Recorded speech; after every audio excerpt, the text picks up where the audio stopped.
Bonjour à toutes et à tous et bienvenue sur Watch Emotion. Au programme aujourd'hui, on va ouvrir encore une boîte de G-Shock, c'est marqué dessus, avec cette édition limitée, puisque comme vous le voyez, on a le petit logo Dragon Ball Z dessus. Alors c'est une montre qui a été lancée en 2019, si ma mémoire ne me fait pas défaut.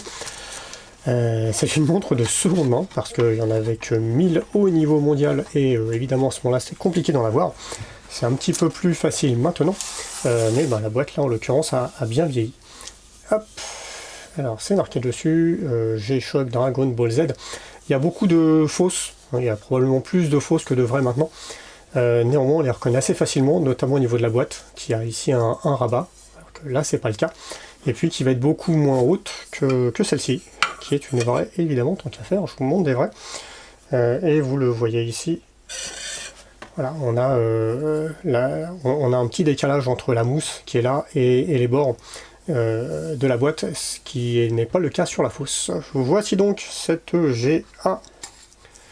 Hop, c'est marqué dessus GA 110 JDB1A4ER de son petit nom, donc c'est basé sur une GA 110, qui n'est pas un modèle très haut de gamme chez G-Shock, c'est le moins qu'on puisse dire.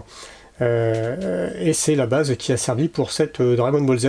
Pour ceux qui sont spécialisés en édition limitée et en manga, vous savez que sur la même base technique a été fabriquée une édition limitée One Piece qui reprend des dessins différents, mais qui est fondamentalement la même montre.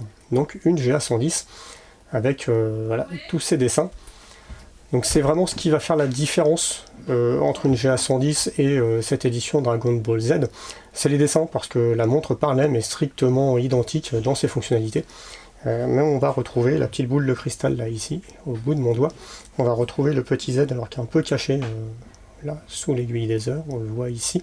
Et puis on a ces dessins qui sont vaguement imités sur les fausses, et qui sont vrais sur celle-ci.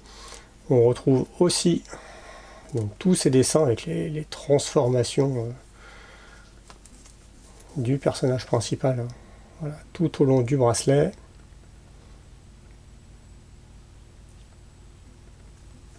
Les deux côtés. Voilà, on voit bien ici.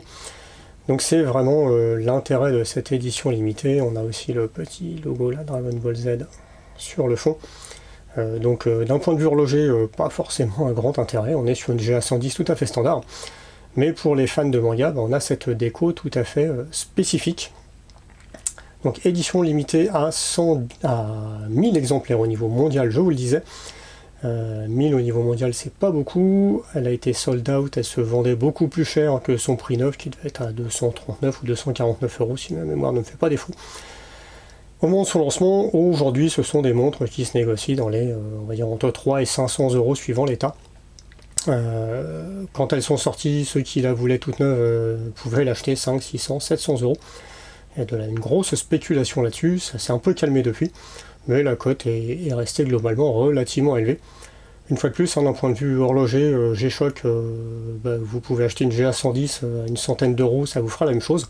Par contre, pour les vrais amateurs de Dragon Ball Z, c'est là où il y a son intérêt. Allez, on va la passer au poignet.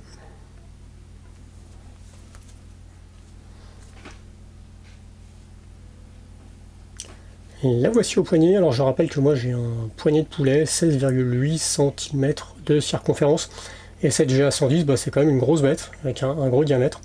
Du coup, sans être inconfortable, on a toujours ce côté un petit peu grosse breloque sur ces GA 110. C'est vrai aussi sur cette édition limitée, évidemment. Bon, cela dit, pour les amateurs, ça peut le faire. Et si vous avez un poignet un petit peu plus grand que le mien, 17, 17,5, ça va le faire sans trop de soucis. Là, sur le mien, ça prend quand même pas mal de place, vous le voyez, ça déborde un peu de tous les côtés.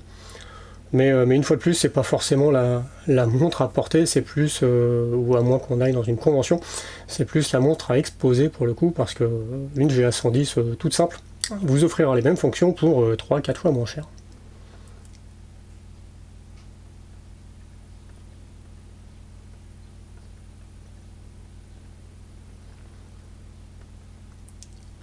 Voilà pour cette petite présentation de cette GA110 édition limitée Dragon Ball Z.